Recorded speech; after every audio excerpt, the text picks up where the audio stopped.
meeting preview.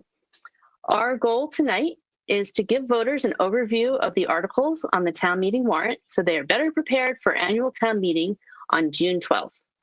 This event is recorded and live streamed by Westford Cat and will be available for later viewing on YouTube or the Westford Cat website.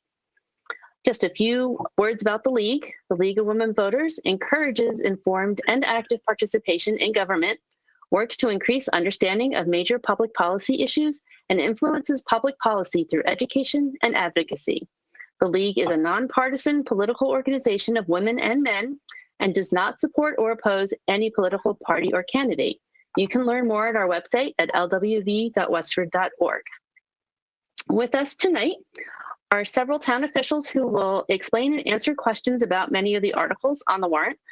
They are, and just maybe give a little wave when I say your name there, Jan O'Donnell, Finance Director, Angela Harkness, Town Moderator, Jeff Morissette, Director of Land Use Management, Andrea Perriner-Sweet, Select Board Chair, and Jody Ross, Town Manager. Handling the tech for the meeting tonight is Mike Wells, Director of Technology for Westford. We will also be hearing from other town committee members and representatives for citizens petitions. They will be introduced when we get to their specific articles. League member and Westford Academy Junior Peggy Liu will lead our discussion of each article tonight. She will read a summary of the article and then have follow-up from a designated town official. You can follow along with the warrant, which should be visible on your screen. And if you would like to download a copy of the warrant motions, you can go to the hand section of your webinar screen there, and you should see a PDF that lets you download the motions. Note, however, that they are still subject to a little bit of change and may not exactly match what you will be given at town meeting. There's also, in that same area where handouts are, there's a section for questions. You can ask questions using this feature only. We'll take questions for each article as we go along. So if you have a question, ask it when we get to that article. I'll be monitoring the chat and for both questions and comments, and we'll try to get your questions answered. But before we get to the articles, I would first like to introduce Angela Harkness, Town Moderator, who will give us some information about how town meeting will be held this year. Angela?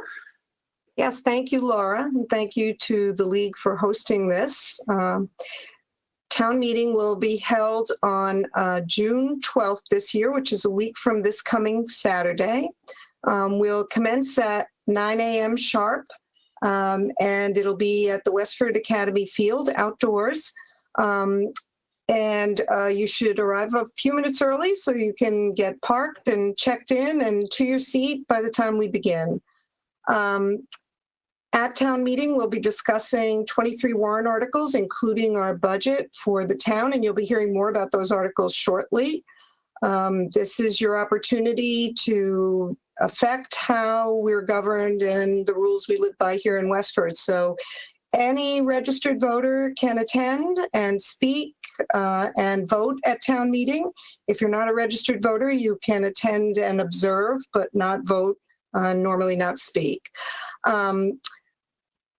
I hope that everyone will make an effort to come. We've got lots of interesting stuff going on. And I'd also like to thank the town officials that have made it as comfortable and safe as it possibly can be for us. We won't be required to wear masks. It is outdoors. We will have plenty of seating so you can still socially distance if that's comfortable. And we're also going to have food trucks for lunch. We'll commence, as I said, at 9 a.m. sharp and continue till noon. You'll be able to get a bite to eat right on the premises or leave if you wish and be back by 1:15 when we'll recommence. So I hope to see everyone there. Thank you. Now I'm going to turn things over to Peggy to start going through the articles on the warrant. Please remember to put any questions you have in the question section, and we'll try to get you an answer. Peggy, take it away. Thank you so much, Laura. We're going to move on to the first article. So it is accepting the town reports. Andrea, would you like to elaborate on that for us? Sure. Good evening, everybody. Welcome, and thank you to the League for once again hosting our warrant review. So Article 1 is our usual Article 1, including the acceptance of town reports. This year, we are going to hear a report from the town's Energy and Sustainability Committee, which the Select Board established earlier this year in response to a resolution passed by town meeting last October. So we will hear from them, and then there will be the motion to accept all of the town reports, which can be found in the town report booklet that comes out every year. So that's Article 1. Thank you, Andrea. And for Article 2, it is about approving the fiscal year 2021 supplemental budget appropriations. And we'll be hearing from Jody, our town manager. Thank you, Peggy. So this year, the only supplemental that we are asking you to consider is to appropriate $144,202 to snow and ice. As most of you probably know, annually we put $400,000 in our snow and ice budget. It's the only budget we are allowed to overspend. This year, even though we had quite a bit of snow, our DPW kept that amount to $144,202. So this is where we ask you to supplement. Moving on, we also have Article 3, appropriate for perchlorate expenses. And Jody again will be explaining that. Yes, so we've been managing the perchlorate plume for many years, ever since I've been here, and a year or two before that. So we are trying to wind down this cleanup effort. It's actually cleaned up. We're still just complying with DEP requirements. So this year we are asking for you to fund $102,000. And I hope at some point in the next couple of years, we'll be able to close this out entirely. And Article 4, we have approved capital appropriations. And Dan, would you like to elaborate on that? All right, thanks, Peggy. So under Article 4, we have 4 separate motions here. The first motion is to pay for capital using available funds, including 12 items from free cash in the first section there, totaling just over $1,002,000. This includes funding for technology, vote tabulators for town clerk's office, funding for the town and school safety task force, a fire transmitter, and funding for the schools for various building upgrades and a new student information system. Below this section, we have earmarked $170,000 for the WA wastewater treatment plant tank.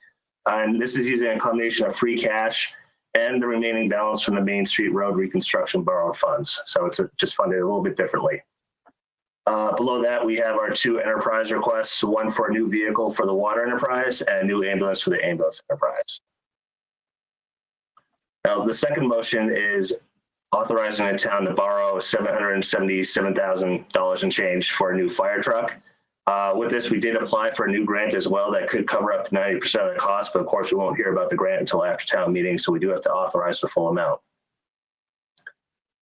Third motion is to authorize the town to replace 2 culverts in town, one on Old Lowell Road and one on Groton Road, and that these debt payments are to be repaid using stormwater enterprise funds. And lastly, we have a motion to transfer $40,000 to the Capital Stabilization Fund. This is money from the Cornerstone Square development, and it's reimbursing the Capital Stabilization Fund money for the appropriation that took place in July 2017, which was for the construction of the Joint Dispatch Center. So we're basically just reimbursing the Capital Enterprise Fund there. Next, we have Article 5. Sorry, I don't know if I could. We have Article 5, appropriate from sale of cemetery lot receipts reserved for cemetery improvement. And I believe Dan again will be talking about that. Yeah, I'm still up. So this is to authorize the construction of the Pine Grove Cemetery with $157,000 coming from the sale of lots account, which can only be used for the cemetery expansion, and $128,000 coming from a bond from the town side. Construction is projected to start in late summer, either end of July, early August, and should be completed before the winter. And the expansion is needed due to the very limited grave space left in town. Oh, actually, I had one question about that. I remember the green burials that come up in previous town meetings. Does this have any space, or I honestly don't remember what the result of that was, but would that be included in these improvements, or that sort of? Oh, Jody. Dan, do you want to keep going, or did you? No, if you know this one, go for it. Yeah, no, we are allowing green burials, but this is different. This is just expanding the cemetery. So I don't know specifically whether there's an additional area, but we do allow green burials at this time. So, yeah. Thank you.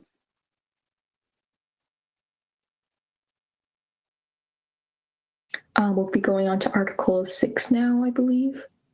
And this is approving the Community Preservation Committee recommendations. And I think the first motion, Marilyn Frank will be talking about that.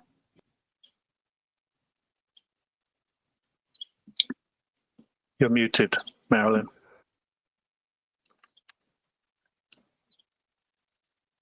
You can tell I'm not technology brilliant.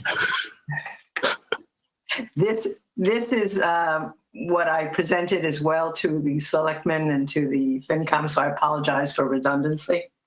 All motions were approved unanimously with an 8-0 vote from the community preservation members. I happen to be the vice chair. The sum of $266,210 from the undesignated fund balance to the fund balance reserved for community housing. This is the amount required by law to be allocated in order to meet the 10% affordable housing requirement. The first recommendation that we have is for Conservation Trust for $190,000. I may not be, am I not in order? Okay, I apologize. The Conservation Trust for $190,000. The Conservation Fund was adopted by town meeting to provide resources for conservation land acquisition and maintenance. Administered by the Conservation Commission over the years, it has played a critical role in the purchase of hundreds of acres of open space land. In addition, it has also been used to pay for appraisals, for surveys, title searches, and other legal costs of land acquisition. An example is that in 2018, the town approved the purchase of the 47-acre Adams parcel using $500,000 from the trust and borrowing $4.5 million of CPA funds. It was also used for the 111-acre Stupinski parcel, among others. The Forge Pond Channel, $20,000 has been asked for. This project was submitted by the Westford Healthy Lakes and Ponds Collaborative and is endorsed by the Conservation Commission. This pond has been a prominent focus of enjoyment for Westford citizens and the other area residents. The project is designed to help control the invasive plant growth. Environmental excavation, which will increase the depth of the outlet channel, will increase the success of the drawdown for control of invasive plants. The actual cost for this project is $40,000. However, this appropriation will be combined with $20,000, which has previously been approved by the town of Littleton for this project. O'Brien Farm Public Footbridge, $37,294. This application is brought to us by the Conservation Commission. The amount being asked for represents the total cost of the project. The Conservation Commission will also submit a grant application to the Mass Trails Program for approximately 75% of the total cost. If the Mass Trails grant is received by the town, the grant money would be applied to offset the CPC grant amount. The bridge will enhance walkers' experiences by connecting the two parcels currently separated by Pond Brook via a low-level footbridge over the brook to eliminate the need to reverse direction and return to the road to traverse to the other parcel. The O'Brien Farm is a conservation restriction 23-acre property with the CR held jointly between the town of Westford and the Sudbury Valley trustees. Currently, visitors can use it for walking, cross-country, skiing, and snowshoeing. It has been used very heavily during our pandemic. The project is supported as well by the Conservation Trust. Robinson School Playgrounds has asked, and we have agreed to suggest the expenditure of $594,000 to provide a new playground, preschool and kindergarten, and to upgrade an existing playground, first and second grade. This project is submitted by the Westford Public Schools, the project manager being Paul Fox Jr., Director of Facilities for the town and public schools. The amount requested, as I said, was $594,000. The existing play structure and the playground area at the Robinson School was installed in 2002. 19 years later, it has many pieces that have been removed because they are not working properly. The playground is in a sad condition and needs to comply with ADA requirements as well. It does not meet the needs of 2021. In addition, in 2020, the integrated preschool program previously housed at the Millennium was split apart and divided among the 3 K-2 schools. For safety reasons, this area is required to be separate from the current playground for K-2 grade 2. The goal is to create 2 playground areas with structures and activities that are accessible for use by all students ages 3 to 12, despite ability or possible physical or cognitive limitation. This accessibility to both playgrounds is also important to adults as well. The Westford Museum has requested $105,000. The Westford Museum is an iconic building in the integral part of the Westford Historic Center. The museum operates in the original Westford Academy building that was constructed in 1794. The building was restored in 1970 to accommodate the museum needs. Additional restoration work has been done on the roof, the cupola, and structure in 2013. This grant is for the removal of the windows with stripping and cosmetic restoration of 35 double-hung windows. And lastly, 35 Town Farm Road, the amount of $2 million. The application proposes to undertake the development of a 35-unit mixed-income senior 62-plus residential consisting of 6 studios and 29 one-bedrooms. This will address a need for senior housing and services, further support the efforts of the town to preserve the historic building, and create much-needed housing specifically for seniors who want to stay in Westford. Currently, the wait for low-income housing is 5+ years. Furthermore, it will house the local food pantry, which has outgrown its location. This application is supported by the Board of Selectmen and by the Council on Aging. I just want to say as an aside that both the FinCom and the Selectmen voted unanimously to support all of these projects being brought to you by CPC. Thank you. We did have one question from the audience. Does the town also have to set aside 10% for historical preservation every year? Yes, but if we are involved in a project that utilizes that percentage of money, we do not need to set aside an additional 10%. In the case where we are setting aside money for affordable housing, it's because we had nothing at the time that used up that 10%. Okay, thank you. You're welcome. And now we have a second motion for this article as well. And this is just to appropriate the sum of $2 million for the Town Farm Road. And I believe Lynn Cohen will be speaking on that. Maybe Dan would. I'm sorry. Laura, Yeah, I think Marilyn, you did you covered that one. Yeah. I wasn't sure if there was anything else to say. No. Is there? One other piece I might mention is that we have to agree to hold this money, but the actual ask of the money won't be for 2 years. It's probably not going to be until 2023 when they come back to have that money. Okay.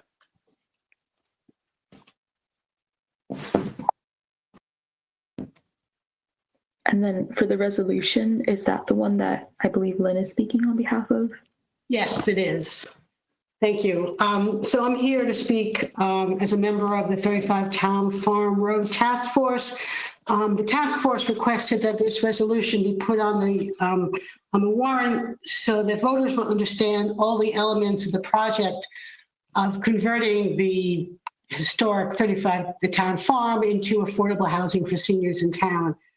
There are 4 elements that are required to ensure the success of this project.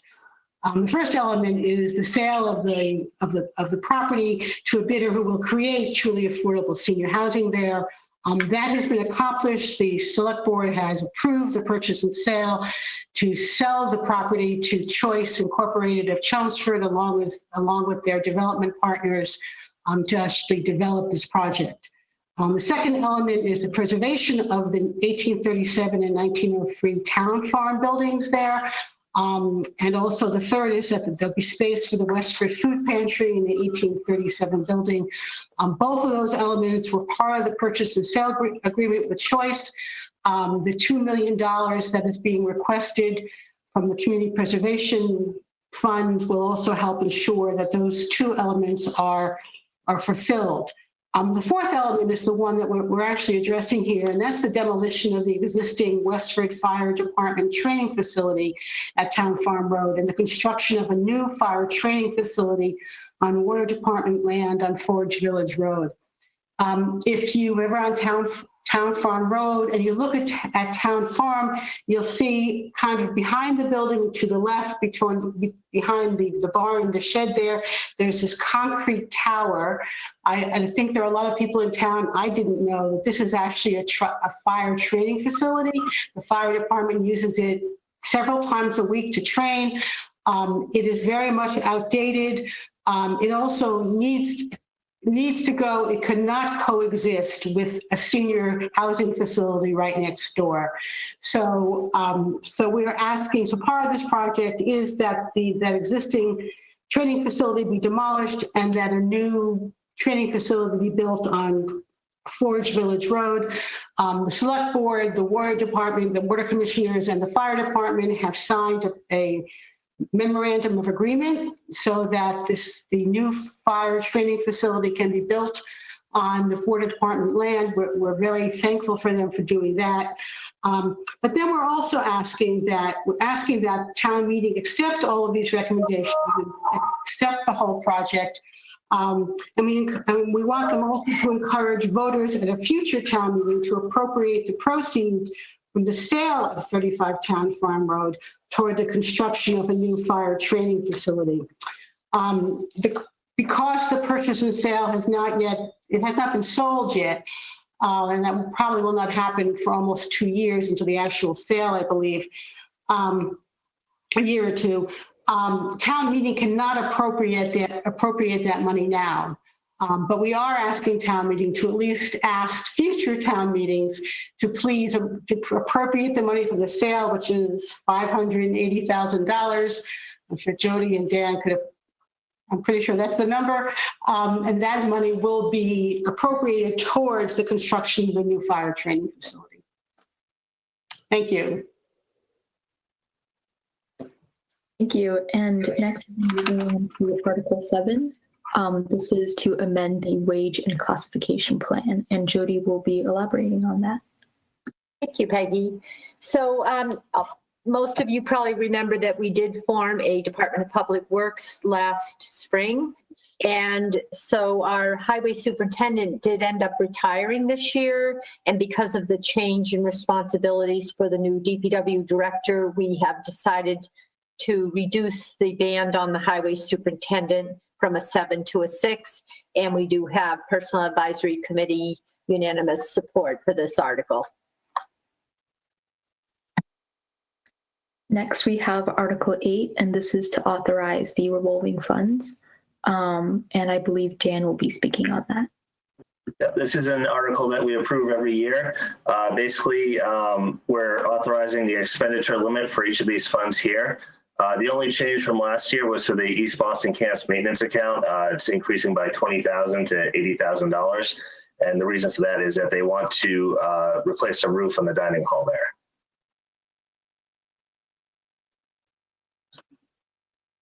Now we're moving on to Article 9. And this is to just approve the fiscal year 2022 operating budget. And I think Andrea is speaking on that. So I'm really happy and pleased to report that despite all of the challenges we had this year, we are bringing to the town a balanced budget again, and a budget in which all of the town committees and boards are in agreement on. The select board, the FinCom, and the school committee have all worked very hard this past year to bring this budget to town meeting. And I do just want to take the opportunity to thank all of the committee members and all of the board members for all of their work this year, along with our town staff and our finance director, for really working through this budget in a year that presented not only the normal and usual challenges that a budget presents, but presented extraordinary challenges with the pandemic. So we have a balanced budget that we're bringing to town meeting, and one that all of the boards have come to an agreement on. Thank you. And next we'll be moving on to Article 10.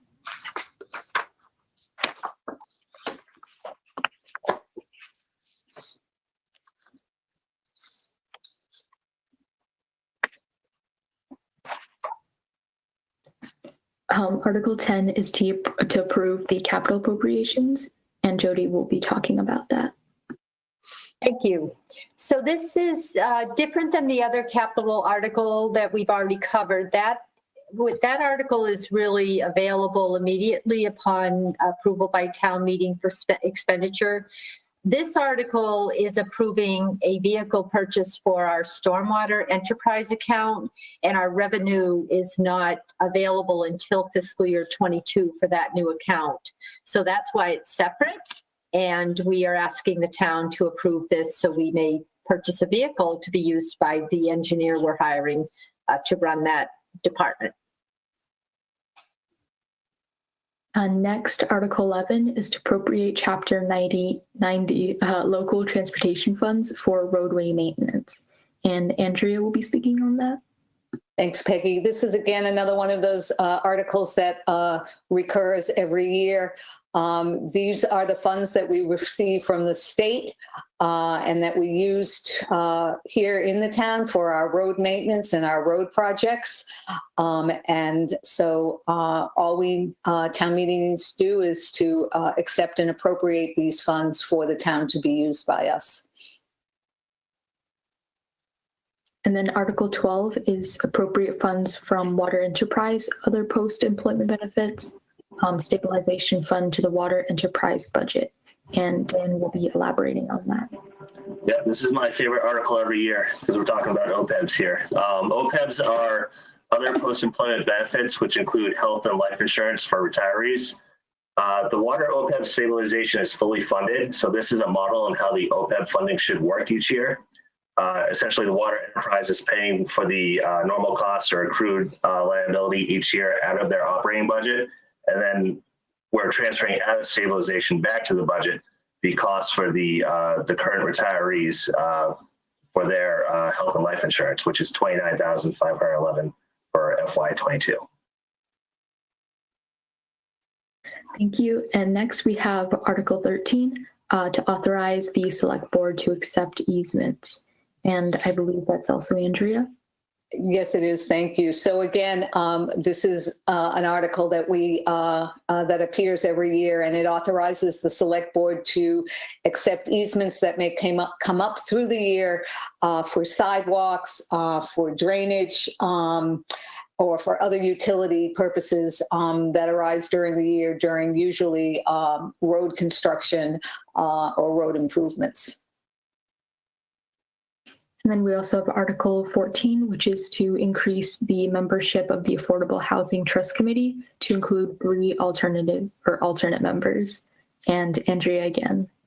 So if folks remember at the October town meeting, the town meeting authorized the Affordable Trust Fund Committee and the Affordable Housing Committee to be combined into one committee. And the membership of that committee was to be 9 members. This past spring, we had really terrific applicants for the committee itself. And the committee itself decided that we really didn't want to discourage anybody who had applied, and that we wanted to have all of them be able to join this one committee.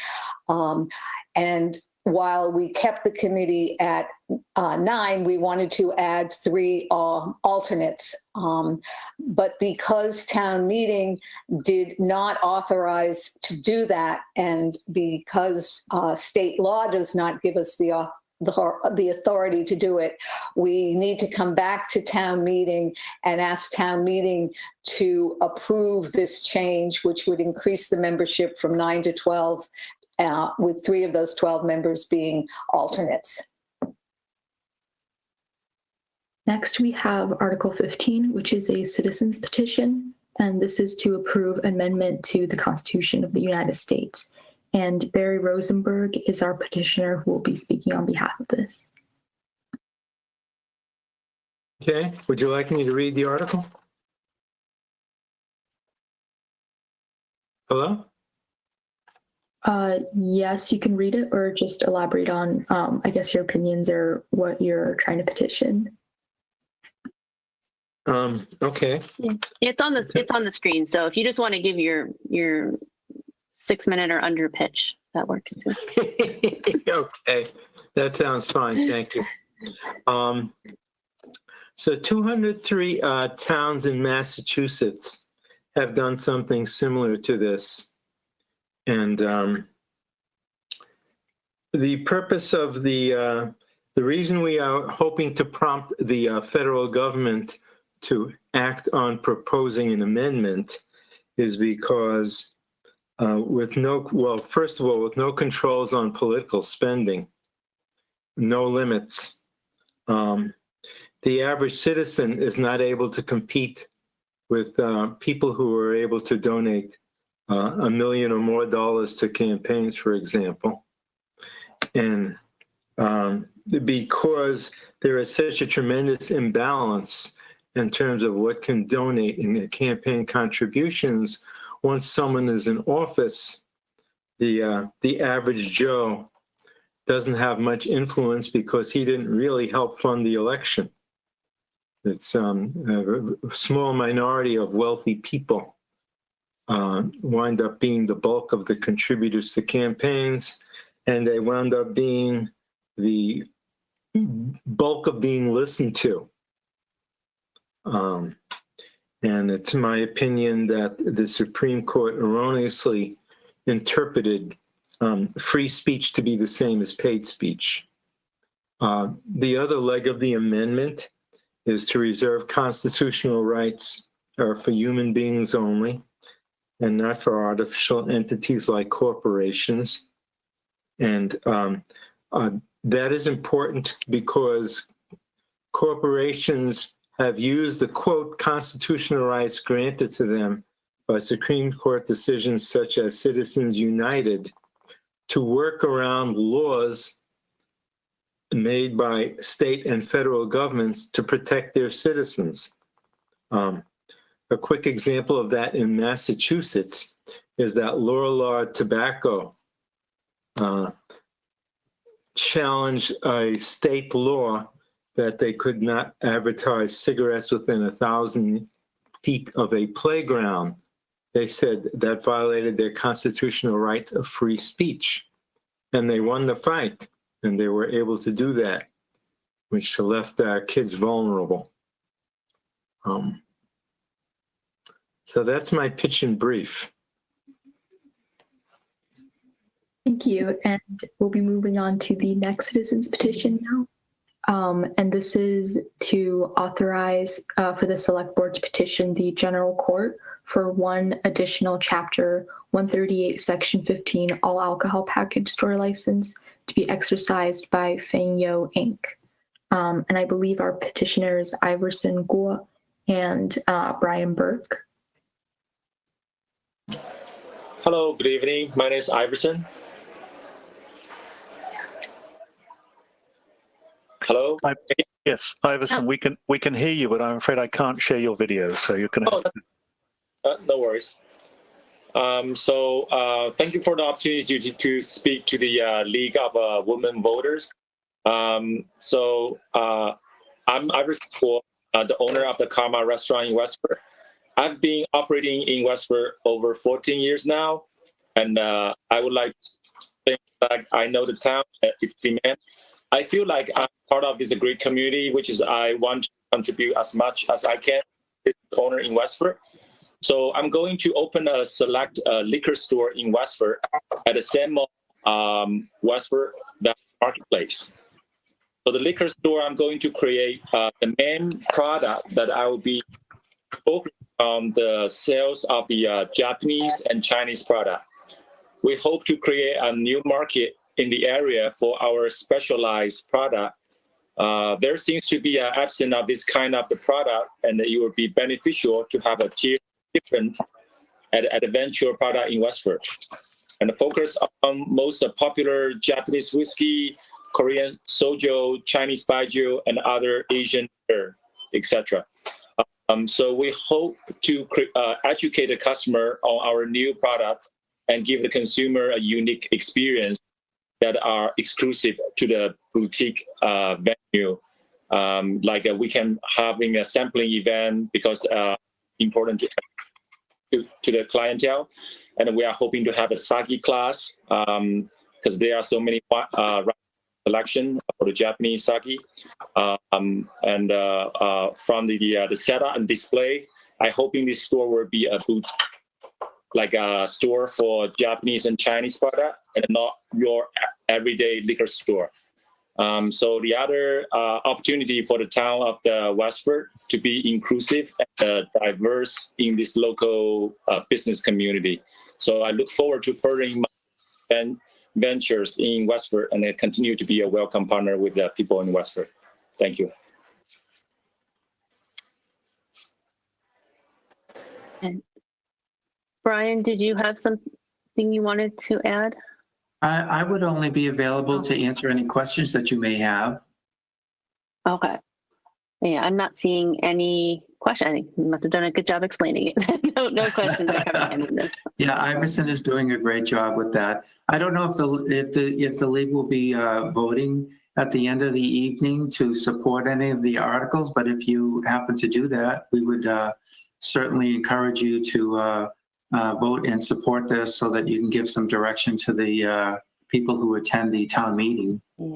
Yeah. This is just for right now. This is just voter service here, so we're not expressing opinions. But okay, thank you for your request, though. Although I love the idea of participating in the League of Women Voters. To be honest with you, it's something that you read about in high school, something I've studied in college. And here I am, a lawyer, and I've been practicing for over 34 years now, and this is the first time I've had this opportunity. So I think it's great, actually. It's awesome. Good. Yeah, thank you. And I think we can move on to the next article now. Jody has something. Oh, I apologize. That's okay. I don't know if the Economic Development Committee was going to speak up, but I did want to just mention that they did vote unanimous to support this article. So I wanted to just mention that. As well as the Board of Selectmen. It's actually Select Board, and that is printed in the warrant, but the Economic Development Committee isn't. So I just wanted to make sure the public knew that. Thank you. Awesome. Are we good to move on, or? Yes. I don't see any more questions. So awesome. And then next we have Article 17. And this is to restrict motorboats on Kings Pond. I believe this is also a citizen's petition, and Bruce Bunker should be speaking on behalf of this. Bruce, I don't think is here. I think that I was going to speak to this, Peggy. Okay. So this is a citizen's petition. The citizen wished to prohibit motorboats powered by an internal combustion engine. after the select board heard this petition article, and it was also submitted to town council for town council's review. And it turns out that the article, at least as presented right now, there are serious concerns with both its validity and its enforceability. So the select board is recommending that the article be dismissed and that it be brought back in the fall at our fall town meeting, where it can be then presented and discussed after having been basically modified to address the concerns over its validity and enforceability. So there'll be, the select board will be recommending that the motion be dismissed by town meeting. And next we have Article 18, amend the town's general and zoning bylaws to reflect inclusive language. And Andrea again will be elaborating. Yes, I will.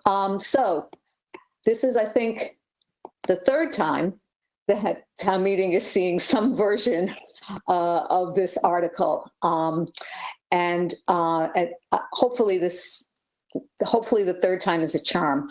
But anyway, as the article says, it's to amend the general bylaws to change all references to the Board of Selectmen to the Select Board, and also to make the general and zoning bylaws reflective of being gender neutral.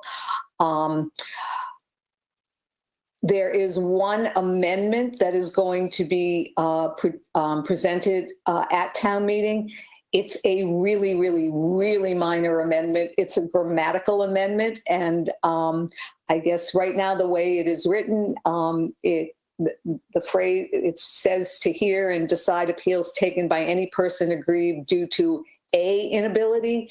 And we need to grammatically change that to an inability. So that's the amendment that's going to be made at town meeting, which hopefully will not cause too much discussion or confusion. Thank you. And next we'll be moving on to Article 19, establishing municipal charges lien pursuant to General Laws, Chapter 40, Section 58 for unpaid stormwater utility fees. And I believe this will be for Dan to elaborate. Yeah. So this article will provide authorization for unpaid stormwater utility fees to be considered a municipal charges lien. So what that means is, once a municipal charges lien is created, then the stormwater bill can be added to the tax bill as a collection, or as a lien, I should say. So it's proven a reliable way to increase collection. Right now, our real estate tax collection rate is about 99%, and our stormwater is about 88%. So in future years, this should help to improve the collection rate.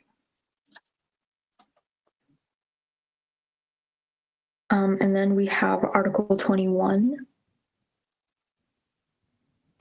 This is to, I think 20, actually. Oh, my bad. I'm sorry. 20. Article 20 is to amend the zoning bylaw to allow for home occupations by right. And Jeff will be talking about that. Thank you, Peggy. So this amendment proposes to allow for more home occupations by right, and that is without requiring a special permit public hearing process with the Zoning Board of Appeals. Such a process takes about 3 months and usually costs about $1,000 or more. And for a very modest home occupation, that process is a huge disincentive or an outright barrier for many of the smaller home businesses or would-be businesses. And so we feel as though if a casual observer cannot detect that a business is being conducted out of a dwelling, then a business such as that should be allowed by right. And usually what we mean by that is that there are no employees at the dwelling that don't reside at the dwelling, and it typically would not generate customer foot traffic. So there wouldn't be any obvious signs that these businesses were even happening there. And the most common example, and one that we've been inundated with, particularly during the pandemic, is a home baker. They want to bake their goods out of their own kitchen, and they want to sell them at a local farmer's market. They don't have any other employees, and they don't have any foot traffic. So we think something like that should be allowed by right. There's one exception to the customer foot traffic rule proposed. And this came out from public comments during the hearing to allow for one-on-one instruction. So for instance, if someone wanted to provide music or art lessons or tutoring, they could do so out of their home by right. However, the restriction is that they could not be more than one person receiving such instruction at a time. And so we think this is something that's good for residents, good for business, and it would help to streamline our permitting process. The planning board unanimously supported this article, and we hope that you'll consider supporting it at town meeting as well. Thank you for your consideration. I'm happy to try to answer any questions you might have. I don't see any coming in right now. Is this something that the Economic Development Council also would weigh in on, or is it? I don't know. I'm sure it was discussed. I don't know that a formal vote was taken. I don't know if there are members here who may want to add comments. Yeah, I'll check. Yeah. I don't see any right now. He's going to add something. I think Jody has her hand up. Yeah. we did not discuss this, but I would like to go out on a limb and say I can't imagine that they would not support this. So, but we did not consider this at a meeting. But I'm a member, I support it, and it sounds like Jeff is too, and he's a member. So there's two of us. Thank you. Awesome. And now we'll be moving on to Article 21, amend zoning bylaws to define and regulate restaurant drive-through facilities. And I believe that a member of the planning board, Bob Schaffer, will be speaking on that. Good evening. I'm Bob Schaffer. Yes, so in February of this year, the Westford Economic Development Committee at their monthly meeting made a request to the planning board through the town manager to reconsider putting a drive-through restaurant bylaw amendment to the Westford zoning bylaw on the warrant for the upcoming town meeting. The request was in response to questions from property owners along Littleton Road, and specifically one owner of a parcel had a structure designed as a bank with a drive-through that had been having a lot of difficulty in finding a bank company interested in leasing the building due to a lot of changes in what brick and mortar banks are now viewing as the market. So following some discussion, the planning board decided to sponsor this article, and that is required by our bylaws since we are within the 2-year window following the defeat of the restaurant drive-through window article at the special town meeting that occurred last October. The planning board has since undertaken the tasks of conducting an online survey of residents, and I want to mention that that online survey will be concluding tomorrow at 3 p.m. If you are interested, there's still time to go to the town website and participate in that survey. To date, we've had just under 1,700 responses on that survey. In addition, we also conducted 2 information forums on the 6th and 26th of May, and we have drafted a motion, and we'll be holding a public hearing for this zoning article this coming Monday, the 7th of June, beginning at 7:30 p.m. We've also been working with the Economic Development Committee members to reach out to surrounding community, business leaders, development leaders, as well as business associations and professionals in the restaurant industry in Massachusetts to collect information on restaurant economics. We've currently, the Westford zoning bylaw permits drive-up or drive-through facilities for all commercial uses, with the exception of restaurants in all non-residential zoning districts. The intent of this bylaw is to create an overlay district that will allow for restaurants with drive-throughs while preserving character of nearby residential and commercial neighborhoods, while we serve the needs of restaurant customers, restaurant and property owners, and manage traffic impacts and safety. So the current draft of this motion for Article 21 is structured very differently from what the motion looked like back in October 2020 at special town meeting. We now define a drive-through restaurant overlay district, and this is going to be specifically defined through an amended version of Westford's zoning map. The way that district is being defined and drawn is by placing all of the current parcels that are currently in the CH district and have frontage on Littleton Road in this special overlay district. We will be modifying the definition of drive-up and drive-through facilities so that we can include a restaurant use if this were to pass. We would also be adding a restaurant with a drive-through capability to the definition of a major commercial project. And what this does, it would levy the requirements for a major commercial project upon all drive-through restaurant applications. And it would include the requirements that a special permit must be granted by the planning board in order for approval to occur. We would also establish standards for queuing, ordering, payment, and pickup lane design, including on-site capacity for all of those capabilities. We would also be modifying signage restrictions through amendments to our sign section of the zoning bylaw. We would be providing for ordering kiosk sound restrictions, as well as placement of that kiosk. We would be looking at restricting restaurants with average wait times in excess of 5 minutes, such that the ordering and waiting queue design must then include special parking areas for waiting customers. This would include signage that would require cars with internal combustion engines to be turned off. And this is in response to addressing concerns about excessive idling. We would also be requiring, if required at the discretion of the planning board, require the submission of lighting, landscaping, screening plans, as well as the restaurant must provide for the consumption of food both inside and outside on premise. We would also look at limiting window service hours to be no more than from 5:30 a.m. to 10 p.m. And we would limit the on-total number of drive-through window restaurants in Westford to no more than 6 at any one time. So in addition to the standards and requirements that I've just talked about here that are included in the bylaw motion, all drive-through restaurants that are being considered for location along Route 110 in this drive-through restaurant overlay district will be subject to the guidance provided by the Westford Master Plan and the Route 110 Master Plan. Lastly, I just want to emphasize that this article has been endorsed with unanimous vote of support from the Westford Economic Development Committee, Westford Commission on Disability, Westford Council of Aging, and the Westford Business Association. Thank you. There was one comment that came in via chat that mentioned that the Zoning Board of Appeals actually does not support this article. So that wasn't one of the ones listed. That's not listed, correct. I'm not saying, does anyone, I know this has been a very big topic. I don't see any other questions coming in, but just encourage people to ask if you have any. Bruce Rosenberg and Tom Barry are also online tonight. I don't know. And they are with the Westford Economic Development Committee who made the original request. I think Jody has something.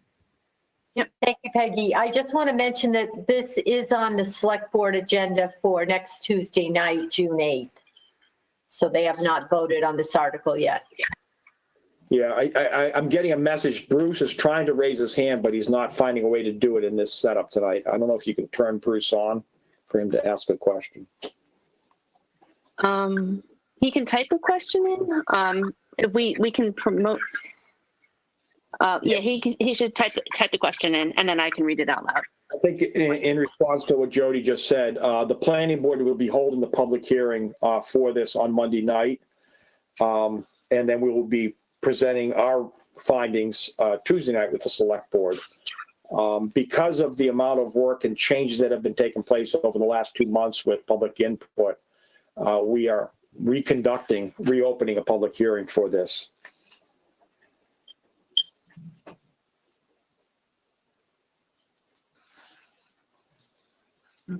I don't see any other questions. Yeah, I don't see any other questions from people. I think, yeah, the one comment I brought up. I just actually, before we move on, I just wanted to circle back. We did have a question on the previous, the occupation by right, just to let everyone else know about what the question was, and then the answer was basically, would hair salons and massages be allowed by right? And the answer was no, because they generate foot traffic.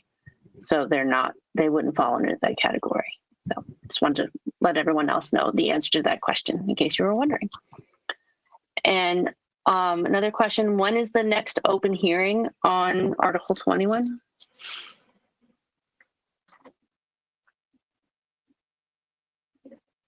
Bob, or I'm sorry, I dismissed Bob because I thought we were going back up to the agenda. Oh, sorry. Yeah, no, the questions came in. Does anyone? Oh, Jeff. So the planning board is having their public hearing on Monday night at a meeting starting at 7:30. So it's not the first public hearing, but it will happen at Monday's planning board meeting. Monday, June 7th. Okay, at 7:30, you said? Okay. Andrea? Yes. Oh, you're muted. Yep. As Jody said, the select board will then hear the planning board's recommendation at our meeting on Tuesday, June 8th. Okay. And that is it for questions on this one. Okay, awesome. Then we'll move on to Article 22. This is another citizen's petition to amend Section 951 of the zoning bylaw to not allow a proposed zoning bylaw change to return to town meeting for 2 years after an unfavorable vote. And I believe our petitioner is Chauncey Chu, who will be speaking on this. Yes, thank you, Peggy. Peggy, hey, you're doing a great job. Thank you. Say thank you to Laura, the League of Women Voters, Westford CAT, for inviting me into the session tonight. Thank you. To begin, the town meeting, I believe the town meeting is the last pure example of direct democracy. As your copy of the town meeting warrant says, come to the town meeting and make your voice heard. To ensure your vote stands, one of the zoning bylaws, section 9.5.1, helps maintain your voice and vote.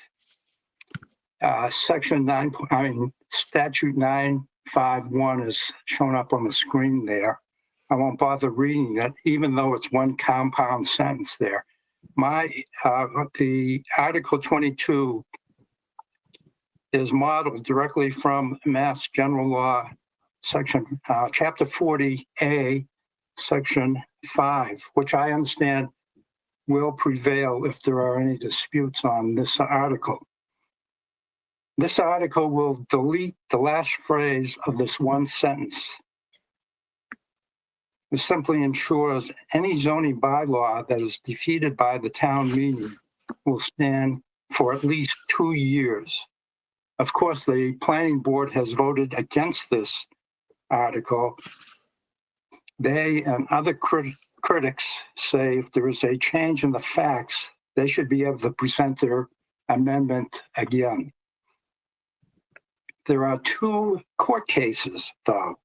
Kitty versus Springfield back in 1961 and Penn versus the town of Barnstable in 2019. Both cases said that the town council or our town meeting the equivalent of the town council's our town meeting could revisit a zoning amendment within the 2-year period. However, the Penn case was appealed and went to the Mass Appeals Court, which broadly construed the law. Here, the court ruled that if the second look is fundamentally and essentially the same, the proposed second look zoning bylaw cannot be enacted within 2 years of being rejected by the municipal body. I want to eliminate any ambiguity in this bylaw by removing the planning board's adoption of such a recommendation. Let's not get into the debate of defining what is fundamentally and essentially the same amendment. Let the town meeting vote stand for the 2 years. This will provide the planning board ample time to do their outreach and hold multiple public hearings to build their case for their second look. Thanks for your consideration. Thank you so much. And is there any questions on the floor? No, I do not see any. And that was well under the 6 minutes. So. Okay, then we'll move on to the Article 23. This is to amend the zoning bylaw to expand the zoning overlay district map for senior residential multifamily overlay districts. And this is another citizens petition. So I believe Scott Clark, the developer for the project, will be speaking on this.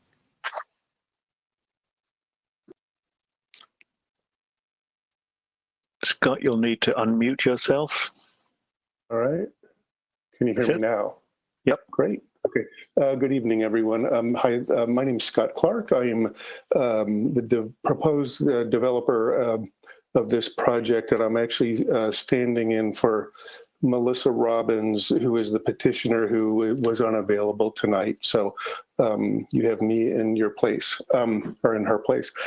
This proposal is to amend the zoning bylaw to expand the zoning overlay district for the senior residential multifamily overlay district, which is actually section 8.4 of the town bylaws. And in just general kind of large view, that this bylaw is to expand opportunities for 55 and over housing, which approximately 15% of all of the units would have an affordable component of 3 different degrees. Most of the units that we would be proposing, the great majority of them would be 2-bedroom units with some 3-bedroom units as well. Some of the other requirements of the bylaw is that all houses and realistically all roadways within the development would stay 100 feet from all abutters lot lines, and that all the units would be at a minimum of 40 feet apart. So those are the larger the larger components. We have submitted a proposed site plan that substantially meets these criteria without any relief from any town board, and that has been submitted to the planning board as well as, I believe, the select board. We've also already hosted 2 abutters meetings, just so that, in the spirit of full disclosure and transparency, that we want everyone to know what we're proposing, with the goal that everybody will see this as a short-term short-term struggle for a longer-term benefit. Right now, just a couple other quick things. This is a 43-acre parcel at the north side of town, fairly close to the Tingsboro town line, very near Stone Ridge, the other 55 and over, which is Stone Ridge. And this parcel is presently zoned industrial C, which would, as it stands, allows for anything from sand removal, gravel removal, quarrying, certain degrees of manufacturing, storage facilities, and we believe that a well-designed 55 and over community is much more appropriate for this parcel.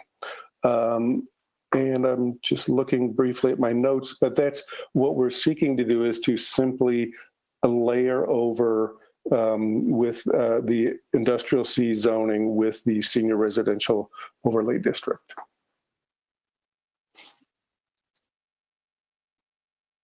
I'm not seeing any questions on this one. I think Jeff has some. Oh, sorry. Yes, Jeff. Yes, I'm not sure I actually heard Merrill's Quarry. I think it would be, if you didn't say it, I think it would be helpful to identify.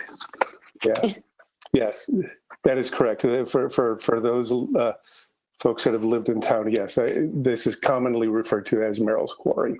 And I think plenty of people have jumped in that lake. So, I would, if you don't mind me, say one more thing.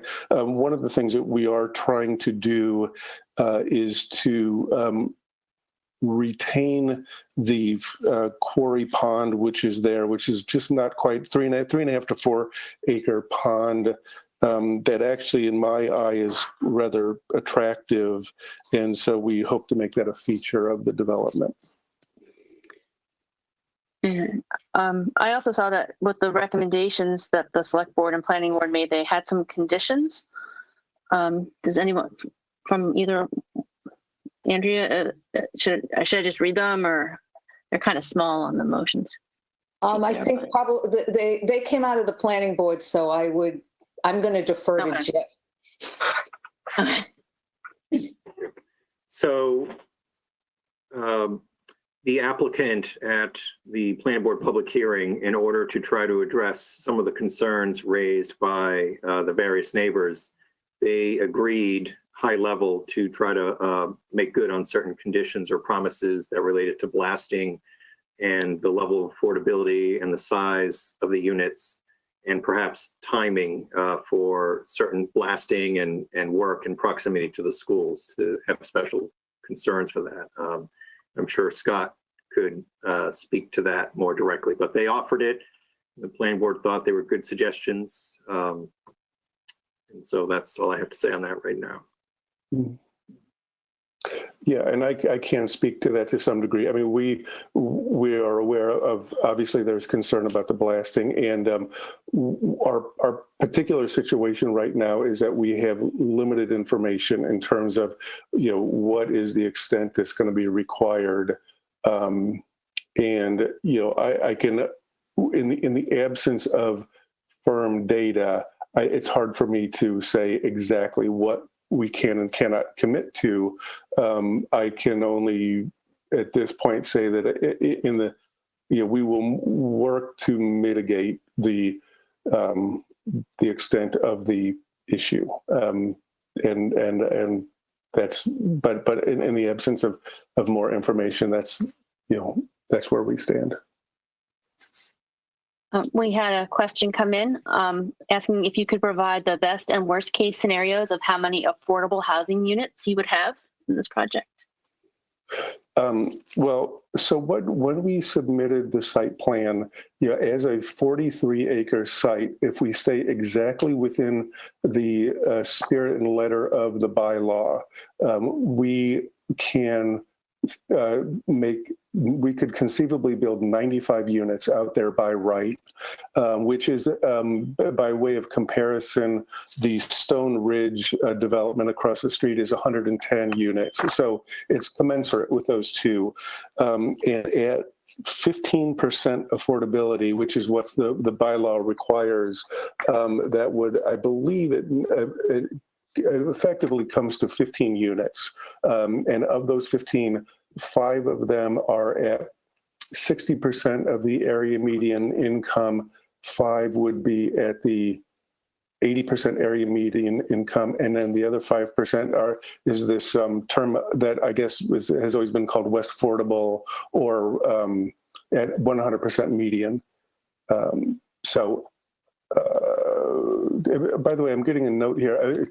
Am I being heard okay? A little warning. Yes, okay. You are. Yeah, a little warning. Yeah, I can hear you. Okay, that's good. Okay, a little warning came up on my screen. But anyway, so it'd be 15 units if we were to, do 95 units in total.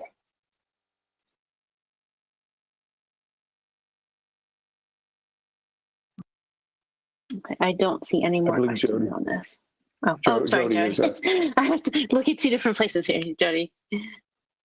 So just briefly, on the select board vote, the one that did not vote in favor was concerned about affordability and wanted to understand that better before she was willing to support the project. And secondly, Jeff, did you want to speak to the 2/3 vote versus majority vote? I would love to, Jody. So, as many of you are familiar with, for proposed zoning bylaw amendments, it typically requires a 2/3 majority vote to pass. However, due to recent amendments, specifically Chapter 358 of the Acts of 2020, it is possible that this amendment might only require a simple majority vote. There's a number of ways that this project could potentially qualify for simple majority vote. One of the two ways, we should have an opinion from the Department of Housing and Community Development in time for town meeting. But there's another way that we think it's more likely to qualify, that we will not get any written opinion in advance of town meeting. So we obviously recommend to just keep track if there's an affirmative vote, to obviously note if it's 2/3 or simple majority, because we may not have a firm answer in time for town meeting. And so, in case folks are wondering what might get them to qualify for a mere simple majority vote, certain things like if they provide for higher density residential development, things like that. And this project, obviously does that. If there's changes that allow for more units than you could otherwise ordinarily have, the state is trying to facilitate such amendments. And so it's whether or not the state thinks that they are checking the right boxes. If they do, then they get the simple majority vote standard. I have a comment from the audience that a resident from the village of Stone Ridge pointing out that there are 110 units at that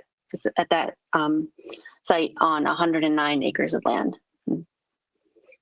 They would much rather live next to another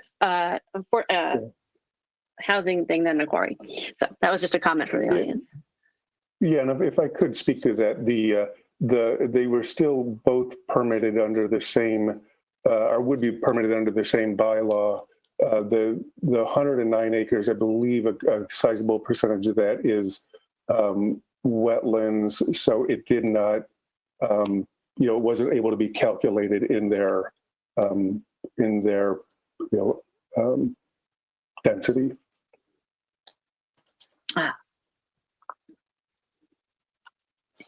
I'm not seeing any more. And more. Oh. Yeah, and more to the point, we are.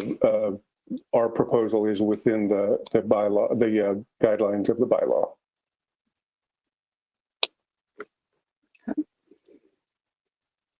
Okay, I don't think I see any more questions. So I think that's it. I don't think we'll get it. I don't think our town meeting will take an hour and 12 minutes. Yes, Angela, yeah. I just want to, as we approach the end of our broadcast here, let people know that since we are outdoors, in the event of inclement weather requiring a postponement, the town meeting would take place on the next day, which is Sunday. And if there's any question in your mind as to whether the weather is inclement enough for a postponement, you should check the town website. And of course, if we do postpone, that postponement will also be posted at the site at the Academy. Great, thank you for that. That's good to know. Oh, we'll cross our fingers for good weather though, and not too hot. I would like to thank all of the town officials and the committee members. Some people came on very short notice, so I really appreciate that for participating tonight. Thank you to Westford Cat for recording it, and to Peggy for doing such a great job leading this discussion. Really, I hope you learned, you probably know more about town meeting than any other high school student at this point. And the voters also for attending and participating in the most democratic form of government, town meeting. We will see you on June 12th at 9 a.m. Trustees Field at Westford Academy. Good night. Thank you. Good night, everyone. Good night, everyone.